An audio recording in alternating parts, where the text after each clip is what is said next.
This exercise is called swing to thruster. So this is a fantastic full body movement. So with the swing, we're working the posterior chain muscles. So we're hitting the glutes, we're hitting the hamstrings, and then we're going to catch that club into the front order position. We go down to a squat, so we're going to hit the quads, a little bit of glutes there as well, and then we're going to come up into a thruster. So we're going to work the upper body with the pressing movement. So it's a fantastic full body exercise. I like to use a heavier club with this one. We use it for metabolic conditioning, good for strength as well, but it really does get the heart rate up because you're working legs and upper body combined. It really does get that heart rate up high very quickly. So all the usual cues apply with the swing. We're going to set up around about 10 to 12 inches in front of the body to keep our feet around about shoulder width apart, toes pointing forward, and then from there we're going to drive those hips back, feel the stretch on those hamstrings. Keep the shoulders down and pack down, straight line between the crown and the coccyx.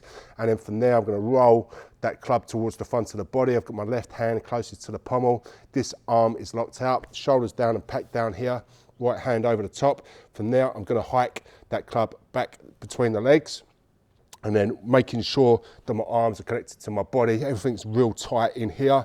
I'm not down here disconnected. I'm in here nice and tight. From that side position, it should be heads at 10, okay, butts at 4 o'clock, like we're doing a broad jump. You're in that strong athletic stance, and then from there, short, sharp, powerful drive from the hips, squeeze through the glutes, come up into the swing. Normally you would finish the swing round about between shoulder and eye level. This time, as we finish at the top of the swing, we're going to draw those elbows back. We're going to catch it into the front order position, and then all one movement, we're going to absorb that force into the legs, perform our squat. All the usual cues apply with the squat. Straight line between the crown and the coccyx. Try and get the thighs parallel with the floor if you can.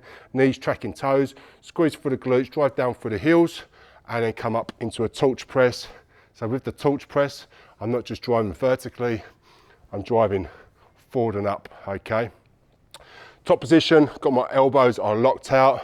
I like to have the thumb, at least one thumb on the back of the handle for extra support. Draw down for the elbows, pull down from the lats, put it back into that order position, and then you go again. Swing, into order, squat, press overhead. All right guys, so I'm gonna do a few reps now just to show you what that looks like. So feet shoulder width apart, shoulders down and packed down. Okay, and then from there, left hand comes on closest to the pommel. You will need to change grip, so just keep it even. If you've got your left hand closest to the pommel, on your next set, you'll have your right hand closest to the pommel. So always keeping things balanced.